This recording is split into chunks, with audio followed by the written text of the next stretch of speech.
Part 1. The Boy in the Shadows. The grand mansion of Countess Eleanor stood on a high, dark hill. It was a place of extreme wealth and terrible secrets.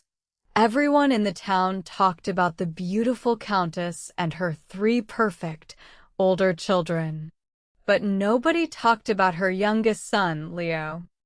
Leo was born with a severe physical deformity. His spine was twisted, and he walked with a painful limp. Countess Eleanor hid him away in a small, dark room in the dusty attic.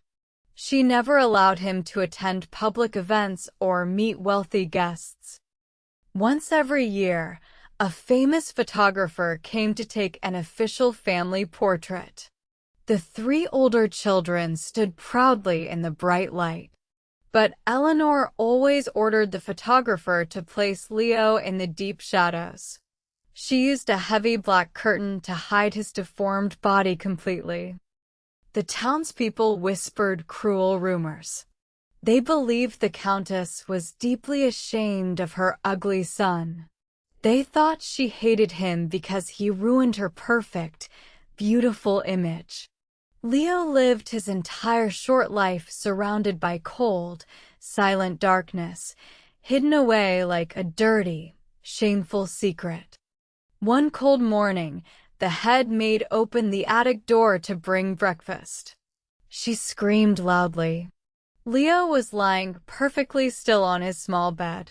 His pale face was completely cold. The poor, lonely boy had died silently in the middle of the dark night. The maid ran downstairs, crying heavily. She expected the countess to collapse in tears. Instead, Eleanor walked into the attic with a completely flat, emotionless expression. She looked down at the lifeless body of her youngest child. She did not shed a single, tiny tear. "Burn his ugly clothes immediately," Eleanor commanded with a harsh, freezing voice. "Do not bother planning a sad funeral. Nobody cares. I want you to prepare the grand hall. We are going to host the biggest, most lavish banquet this town has ever seen tomorrow night." The servants stared at her in pure, absolute shock. A mother had just lost her child, and she was ordering party decorations. Her cold reaction confirmed every terrible rumor in the town. Countess Eleanor was a heartless, evil monster who was glad the deformed boy was finally dead. She walked out of the attic without looking back. She left Leo entirely alone in the dark room once again. The massive mansion began preparing for a grand celebration of death. But the dark walls of the house held a secret far more terrible than a cruel mother. Part 2. The Cold Smile. The news of the grand banquet spread through the town like a wildfire. Everyone was completely disgusted by the countess's heartless behavior. However, the rich nobles still prepared their best dresses to attend. They were greedy people who loved free, expensive wine and lavish entertainment. Inside the mansion, the 2 older sons, Victor and Charles, were incredibly happy. They did not pretend to be sad about their dead brother. They drank expensive champagne in the drawing room, laughing loudly. They celebrated the removal of a dark, ugly stain on their family name. Isabella, the eldest daughter, watched her brothers with deep disgust. She was a quiet, observant young woman. She walked upstairs to the empty attic to say a silent goodbye to Leo. She noticed his favorite old stuffed bear was missing from his small, cold bed. She walked down to the main living room and found the stuffed bear. It was burning in the hot fireplace. Her brothers had thrown it into the flames as a cruel joke.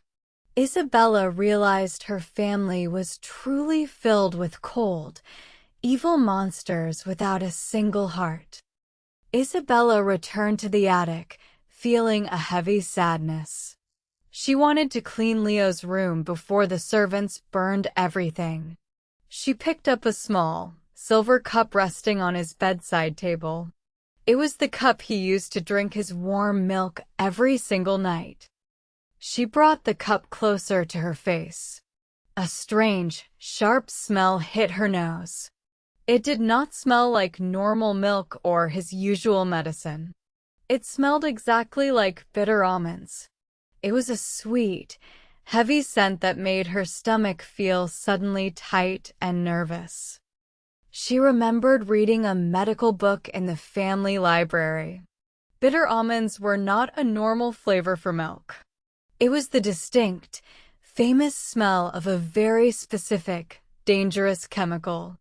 Isabella's heart began to beat rapidly against her chest.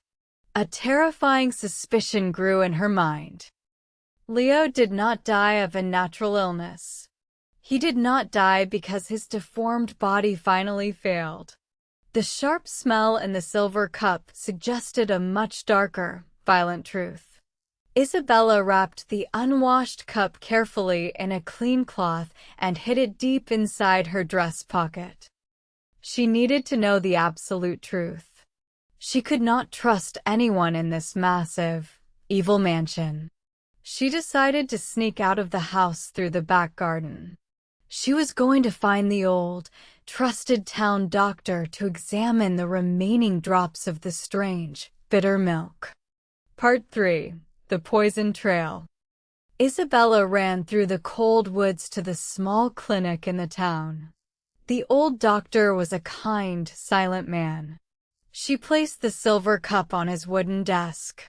She begged him to test the dried liquid inside without telling anyone in her powerful, dangerous family.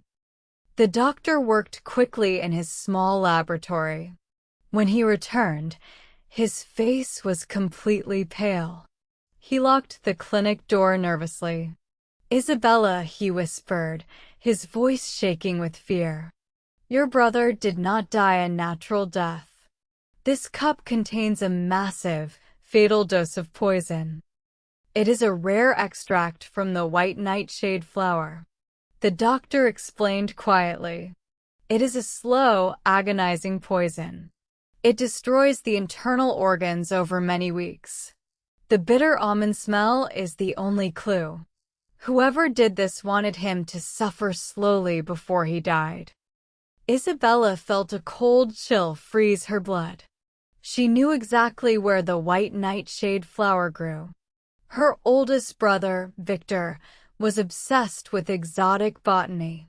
He maintained a large, private greenhouse at the edge of the estate. He grew rare, toxic plants for his own dark amusement. Victor killed him. Isabella realized with absolute horror. Her own brother was a cold-blooded murderer. She thanked the terrified doctor and ran back to the massive mansion. She needed to find proof. She needed to understand why Victor would spend months slowly poisoning a helpless, disabled boy. She sneaked into the mansion through the servants' entrance. She walked quietly toward her father's old study. The door was slightly open. She peeked inside and saw Victor and Charles standing near the fireplace.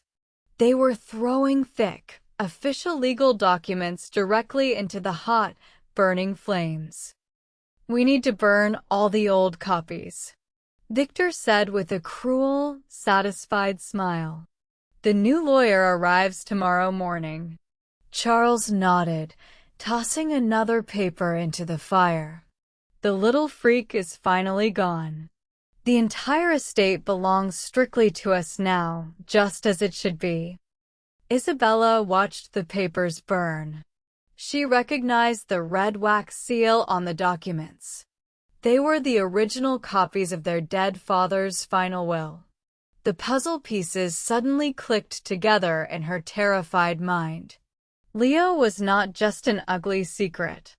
He was a massive financial threat. The brothers were erasing the legal evidence of Leo's existence. They had murdered their own helpless brother out of pure, disgusting greed. Isabella stepped back from the door, her hands shaking violently. She was surrounded by wealthy, well-dressed murderers and a mother who simply did not care. Part 4. The Burned Will. Isabella could not hide in the shadows anymore.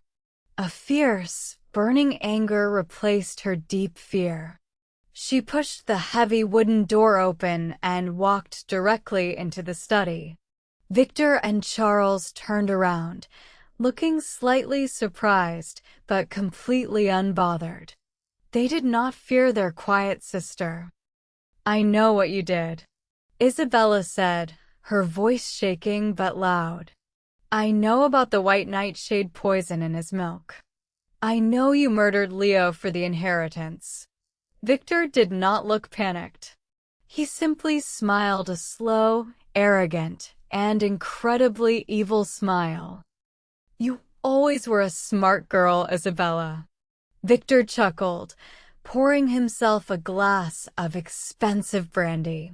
He did not even try to deny the terrible crime. It was very easy, really. The little freak drank his milk every night. I just added a few special drops for 3 months. "Why?" Isabella cried, tears of pure anger falling down her face. "He was locked in the attic. He never hurt anyone." Charles stepped forward, his eyes cold and greedy. "You never read Father's original will, did you?" Charles asked. The old man was crazy. He felt sorry for Leo.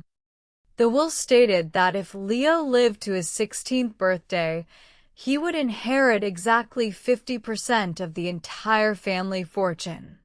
Victor explained angrily. "His birthday is next month. We refuse to let a deformed, useless creature steal half of our rightful wealth. We fix the problem permanently." "You're disgusting monsters," Isabella shouted. "I am going to the police right now. I will tell them everything." She turned to run toward the door. Suddenly, Charles moved with violent speed. He grabbed her hair roughly and pulled her back into the room, throwing her onto the sofa. Charles pulled a small, silver pistol from his coat pocket. He aimed it directly at Isabella's chest. "You will not tell anyone," Charles hissed dangerously. "The police belong to us. We pay their salaries. If you speak one word, you will join Leo in the cold ground tomorrow morning." Victor knelt in front of her, smiling cruelly. "You have a very simple choice, dear sister," Victor whispered. "You can put on your most beautiful dress. You can smile brightly at the banquet tonight and enjoy our new wealth. Or you can die right here in this room." Isabella looked at the cold, black gun. She realized she was completely trapped. She had no power to stop them. She nodded slowly, tears of defeat burning her eyes. Victor smiled and patted her cheek. "Good girl," he said happily. "Now, go get ready for the party." Part 5. The Vain Banquet. The grand banquet began as the sun disappeared behind the dark hills. The massive ballroom was filled with hundreds of wealthy guests. Beautiful classical music echoed through the high ceilings. Crystal chandeliers glowed brightly, reflecting off the expensive jewels worn by the dancing, laughing nobles. It was sickening. Isabella wore a beautiful blue dress, forcing a fake smile onto her pale face. She watched her brothers shake hands with important politicians. They acted like perfect, grieving gentlemen. Nobody in the room cared that a young, innocent boy had just been brutally murdered in the attic upstairs. Suddenly, the loud music stopped completely. The heavy double doors at the top of the grand staircase opened. Countess Eleanor stepped out, commanding the attention of the entire room. She looked absolutely breathtaking, but her choice of clothing shocked the whispering guests. She was not wearing black mourning clothes. Eleanor wore a massive, stunning dress made of bright, blood-red silk. She looked radiant, powerful, and incredibly cruel. She smiled warmly at the crowd and slowly walked down the stairs. Victor and Charles looked at their mother with greedy, excited eyes. The ultimate prize was almost theirs. "Welcome, my dear friends," Eleanor announced loudly.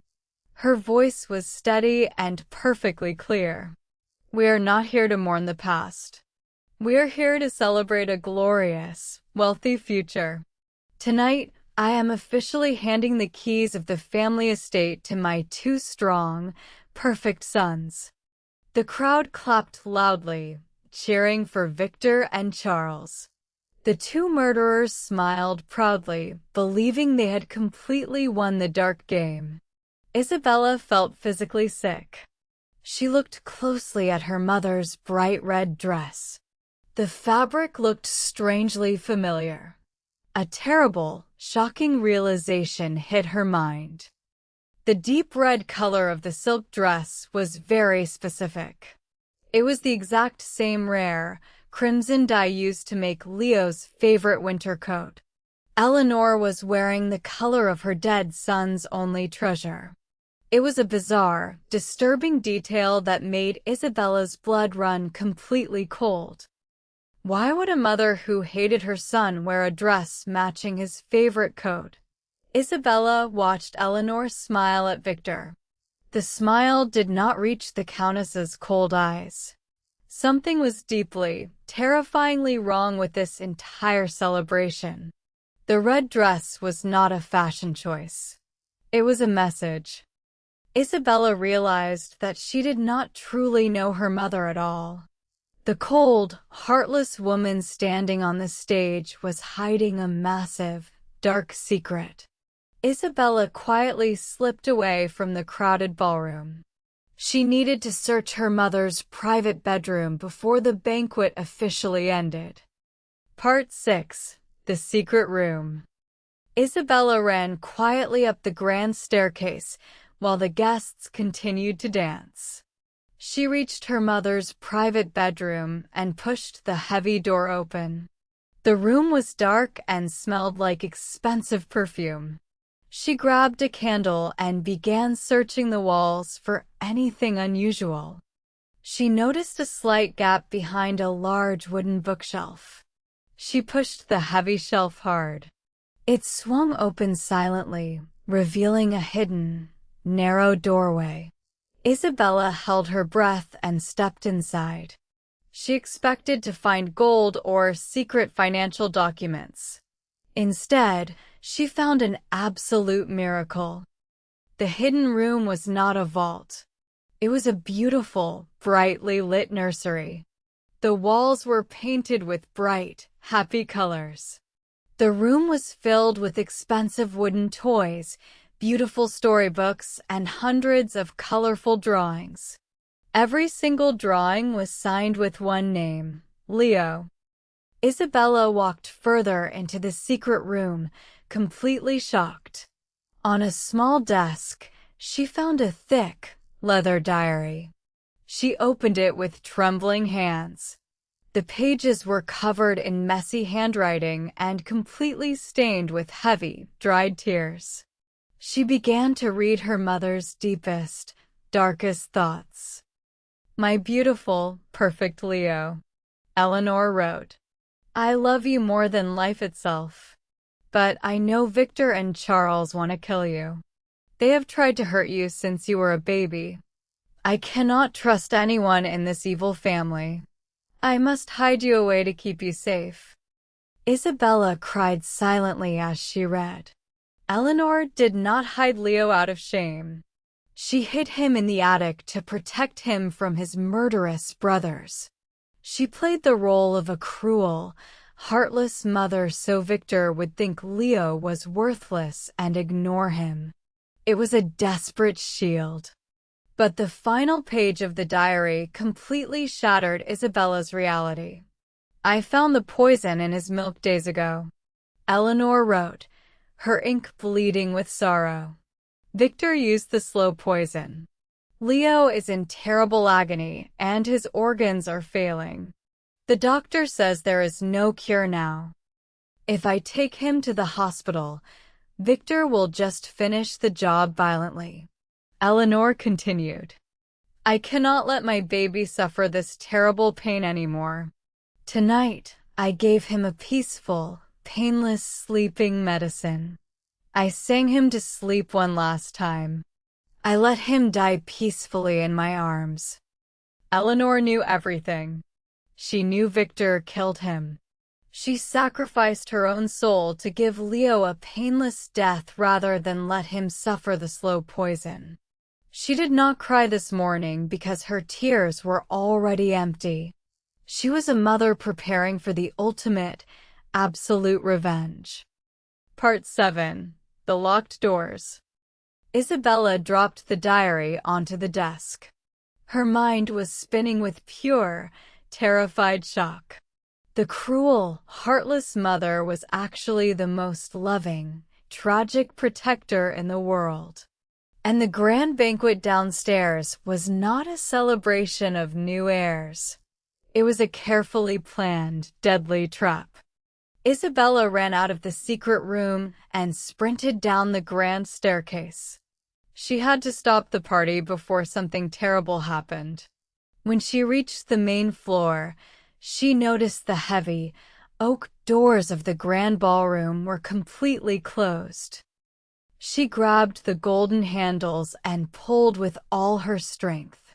The doors did not move a single inch. She looked closely and gasped. The doors were locked from the outside with massive, heavy iron chains. The servants had locked all the wealthy guests inside the room.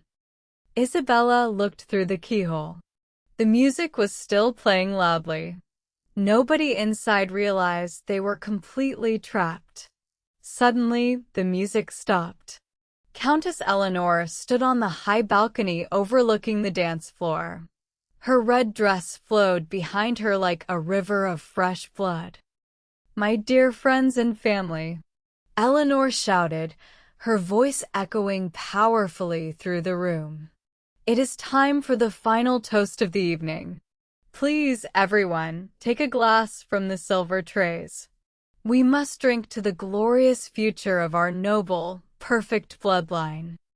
Servants moved quickly through the crowd, handing out crystal glasses filled with dark, expensive red wine. Victor and Charles stood at the front, holding their glasses high with arrogant, greedy smiles. They believed they were moments away from absolute power. They did not notice the heavy chains on the doors. Eleanor raised her own glass high into the air. "Let us drink to Victor and Charles," she yelled, her eyes flashing with a terrifying, dark fire. "Let us drink to the exact fate they truly deserve." The crowd cheered loudly, completely blind to the danger.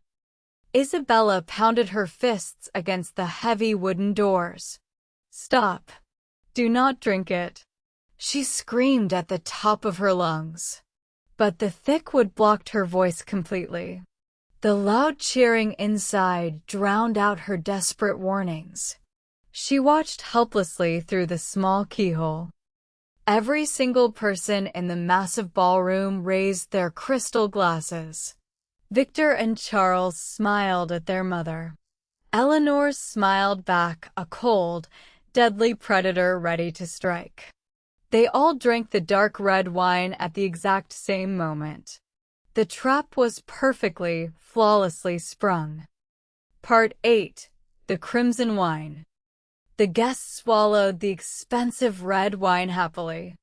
The ballroom was filled with loud laughter and joyful conversation. Victor turned to Charles, laughing about their new wealth. But less than 30 seconds later, the laughter suddenly stopped. Victor dropped his crystal glass. It shattered loudly on the marble floor. Victor grabbed his own throat, his face turning incredibly pale. He gasped for air, his eyes wide with sudden, terrifying panic.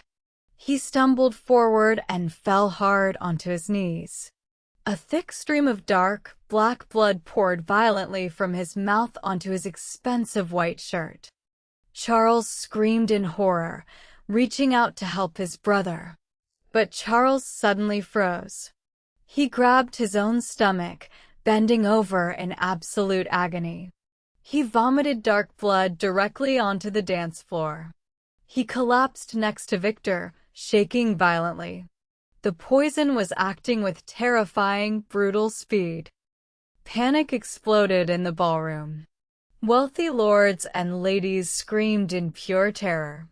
They rushed toward the heavy wooden doors, pushing and shoving each other wildly. They pulled on the golden handles, but the thick iron chains on the outside held perfectly firm. They were completely trapped in a beautiful cage. Suddenly, more guests began to fall. Aunts, uncles, and cousins collapsed onto the marble floor, coughing up dark blood. The beautiful ballroom turned into a horrific, bloody nightmare in mere minutes. People crawled on the ground, crying and begging desperately for help. Countess Eleanor stood calmly on the high balcony. She looked down at the screaming, dying crowd. She did not look scared or shocked. She smiled a very cold, incredibly satisfied smile. She watched Victor and Charles choking on their own blood, experiencing absolute, agonizing pain. "Help us!" Victor screamed weakly, looking up at his mother. "What is happening?" Eleanor leaned over the balcony railing. Her voice cut clearly through the screams of the dying guests. "It is white nightshade, my dear Victor," she said calmly. "It is a very special, fast-acting extract." Victor's eyes widened in pure, terrified realization. "You know the flower, Victor." Eleanor mocked him coldly. "You grew it in your greenhouse. You used it to slowly torture your helpless little brother for 3 months. Now you get to feel his exact pain multiplied by 1,000. The remaining guests screamed for mercy. "We did nothing," a wealthy uncle cried out, falling to the floor. Eleanor looked at him with burning hatred. "You all knew they abused him," she shouted angrily. "You saw his bruises. You all stayed silent. Your silence killed my beautiful boy."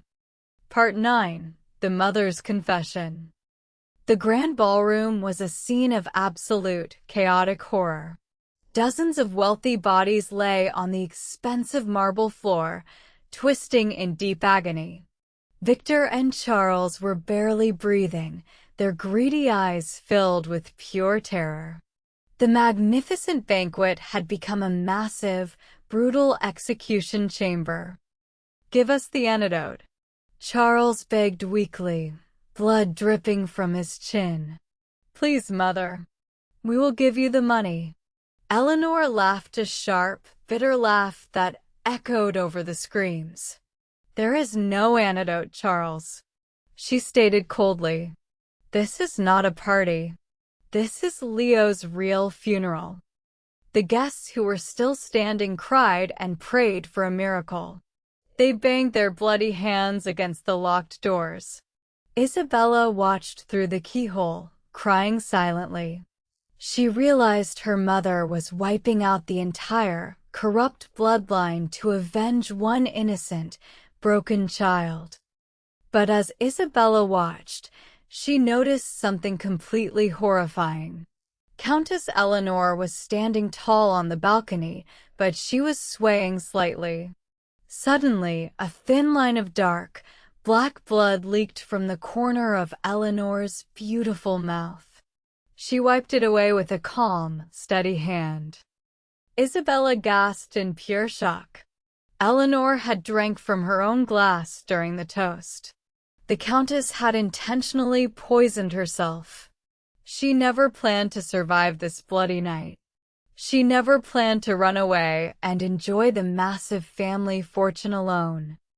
I am a monster too, Eleanor whispered, looking down at the dying crowd. I failed to protect him in the light. I hid him in the dark like a coward. I do not deserve to live. I only deserve to die with the trash of this family. She gripped the balcony railing tightly as the poison burned her internal organs. She wanted to suffer the same terrible pain her son experienced. She used her own life as the final, ultimate sacrifice to ensure every single person who hurt Leo was completely destroyed. I will see you soon, my sweet Leo. Eleanor smiled gently, tears finally falling from her cold eyes. Mommy is coming to take care of you in the light. She looked down at Victor and Charles one last time. They took their final, bloody breaths and died on the floor. The poison finished its dark work.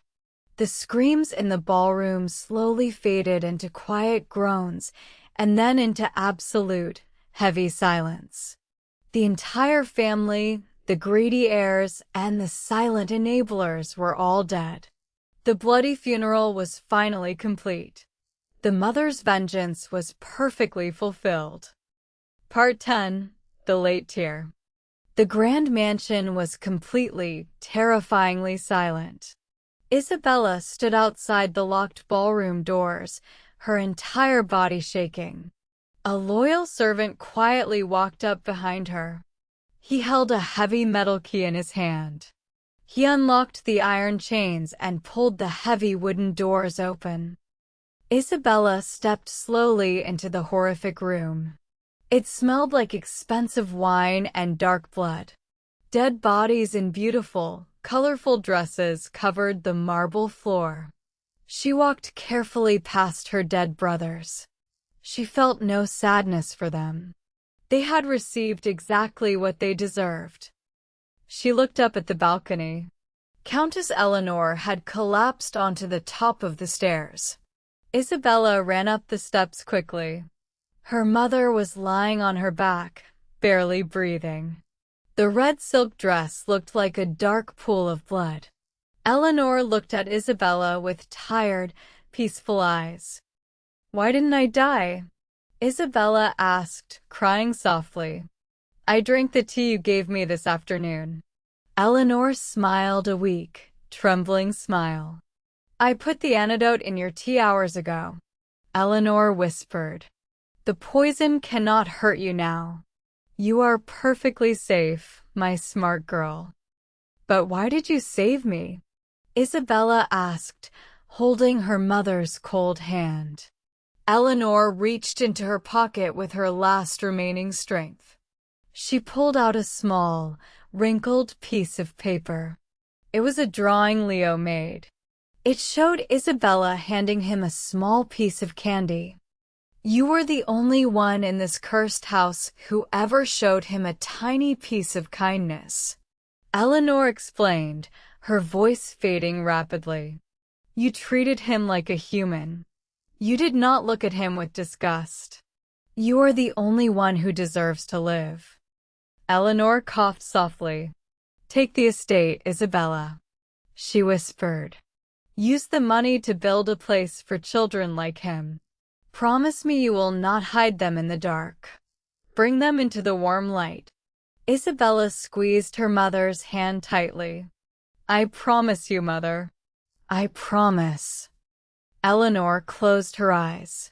A single, genuine tear rolled down her pale cheek. It was a tear of absolute relief. She took her final breath and died peacefully, holding Leo's drawing against her heart. The cruel countess was gone, but the loving mother was finally free. Isabella stood up, the sole survivor of the bloody banquet. She inherited the massive fortune and the empty, quiet mansion. She kept her promise perfectly. She transformed the dark, evil estate into a bright, beautiful orphanage for disabled children. The shadows were finally gone, replaced by endless, warm light.